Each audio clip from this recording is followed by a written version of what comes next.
플랜더스의 개. 벨기에 플랜더스의 어느 작은 마을에 넬로라는 소년이 살고 있었어요. 넬로는 할아버지와 함께 우유를 배달하며 하루하루 행복하게 살고 있었어요. 넬로와 할아버지는 끼니를 간신히 때울 정도로 가난했지만 마음씨가 곱고 순수했지요. 우유 배달을 마치고 돌아가는 길에 넬로와 할아버지는 길에서 죽어가는 개를 발견했어요. 할아버지, 너무 가엾어요. 우리가 데려가요. 넬로와 할아버지는 개를 집으로 데려왔어요. 그리고 파트라수라고 이름을 지어주고 정성껏 보살펴 주었지요. 건강을 되찾은 파트라수는 넬로의 곁을 지키는 든든한 친구가 되었어요. 몸이 약한 할아버지가 우유 배달을 힘들어 하시자 넬로는 파트라수와 함께 즐겁게 우유를 배달했어요. 우유 배달이 끝나면 넬로는 항상 성당에 들렀어요. 성당에는 유명한 화가 루벤스의 그림이 있기 때문이었지요. 하지만 그림은 항상 커튼에 가려져 있고 돈을 내야만 볼 수 있었어요. 돈이 없는 넬로는 아쉬워하며 발걸음을 돌렸지요. 파트라슈, 언젠가 꼭 저 그림을 보고 말 거야. 그리고 나도 루벤스처럼 훌륭한 화가가 되고 싶어. 사실 넬로는 그림 그리기를 매우 좋아했어요. 그림을 제대로 배운 적은 없었지만 우유 배달이 끝나면 매일 그림을 그렸지요. 그러던 어느 날 청소년 미술 대회가 열린다는 소식이 들렸어요. 파트라수, 미술 대회에서 1등을 하면 나도 훌륭한 화가가 될 수 있을 거야. 넬로는 더욱더 열심히 그림을 그렸어요. 마침내 넬로는 여러 달 동안 정성껏 그린 작품을 미술 대회에 냈지요. 넬로에게는 알루아라라는 오래된 친구가 있었어요. 알루아는 풍차 방앗간 집의 딸이었어요. 알루아의 아빠인 코제 씨는 알루아가 가난한 넬로와 친하게 지내는 것을 무척 싫어했어요. 어느 날 넬로는 길에서 인형을 하나 주었어요. 그래서 인형을 선물하려고 알루아를 찾아갔지요. 그런데 하필 그날 알루아네 방앗간에 불이 났어요. 집 근처에서 넬로를 본 코제 씨는 화를 냈어요. 넬로, 내가 불을 냈지. 넬로는 아니라고 했지만 코제 씨는 믿지 않았어요. 그리고 넬로가 불을 냈다고 떠들고 다녔어요. 마을 사람들은 코제 씨의 말만 믿고 더 이상 넬로에게 우유 배달을 부탁하지 않았어요. 넬로의 집은 형편이 더 어려워지고 할아버지의 병까지 깊어졌지요. 결국 눈이 하얗게 쌓인 추운 날 할아버지는 하늘나라로 떠나고 말았어요. 그 며칠 뒤 넬로의 집에 집주인이 찾아왔어요. 집세가 많이 밀렸으니 당장 집을 비워다오. 넬로는 추운 겨울날 집에서 쫓겨나고 말았어요. 드디어 청소년 미술대회 발표날이 되었어요. 넬로는 떨리는 마음으로 발표장으로 향했지요. 미술대회에서 상을 받으면 집세를 낼 수 있어. 하지만 발표장에는 다른 그림이 걸려 있었어요. 아, 파트라수. 마지막 희망이 사라졌어.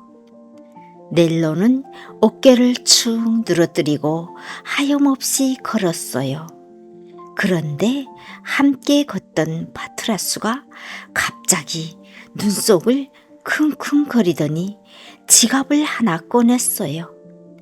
코제라고 쓰인 지갑에는 많은 돈이 들어 있었지요. 넬로는 지갑을 들고 알루안의 집으로 찾아갔어요. 아주머니, 이걸 코제 씨께 전해주세요. 그리고 파투라스를 좀 맡아주시겠어요? 넬로는 파투라스를 한 번 쓰다듬고는 서둘러 알루안의 집을 나왔어요.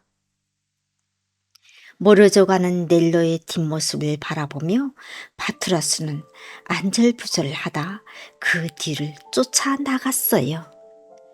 넬로는 루벤스의 그림이 있는 성당으로 갔어요. 몸은 꽁꽁 얼었지만 마음은 평화로웠어요. 그때였어요. 멍! 멍! 멍! 파투라스, 내가 날 찾아왔구나. 그때 환한 달빛이 루벤스의 그림을 비추었어요.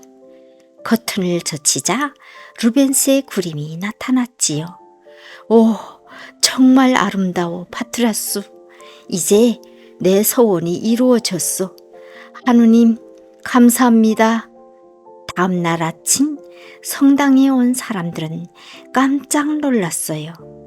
루벤스의 그림 앞에 소년과 개 한 마리가 꼭 꿇어앉은 채 죽어 있었기 때문이에요. 넬로, 이제까지 너를 오해해서 미안하다. 코제 씨와 마을 사람들은 용서를 빌었어요.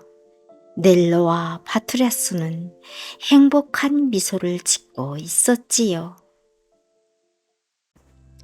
피노키오.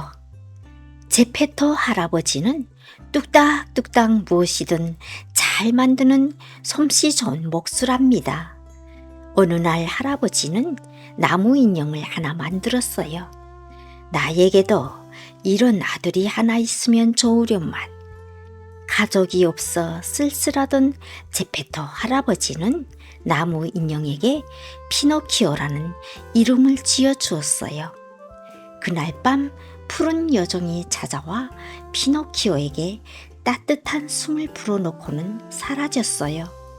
다음날 아침 제페토 할아버지는 깜짝 놀랐어요. 나무 인형 피노키오가 할아버지를 보며 빵긋 웃는 게 아니겠어요? 아빠, 안녕히 주무셨어요? 오, 그래. 내가 이제부터 내 아빠란다. 할아버지는 기뻐하며 피노키오를 꼭 안아주었어요.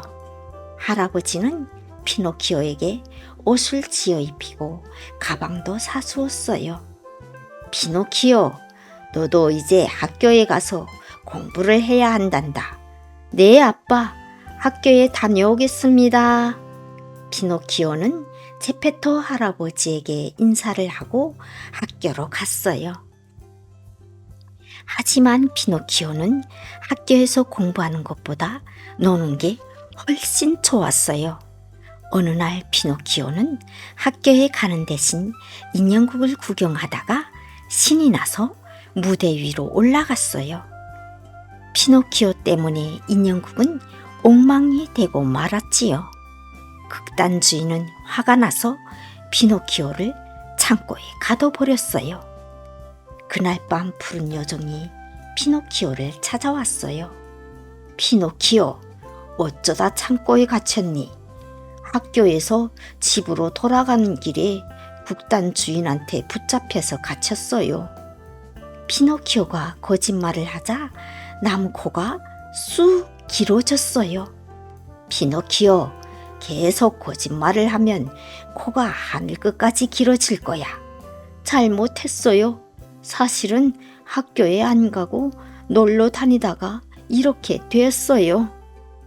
푸른 여종은 피노키오를 창고에서 꺼내주고 코도 원래대로 되돌려 주었어요.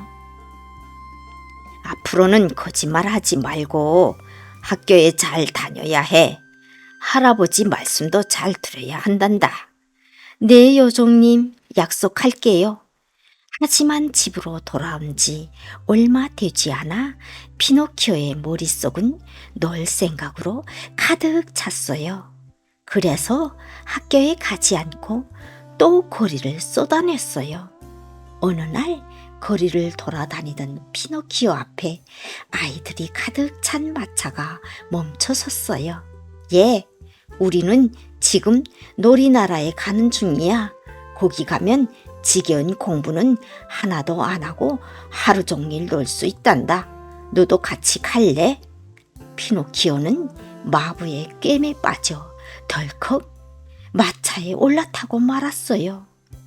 놀이나라에 도착한 피노키오와 아이들은 아침부터 밤까지 신나게 놀았어요.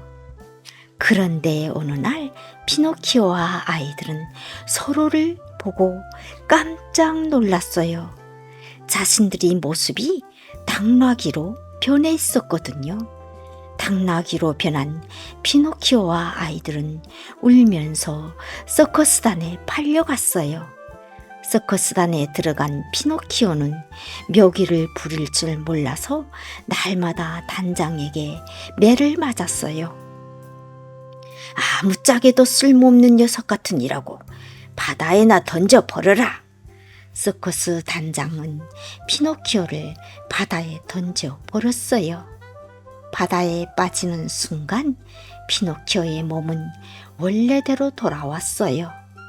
하지만 곧 커다란 고래가 덮치는 바람에 정신을 잃고 말았지요.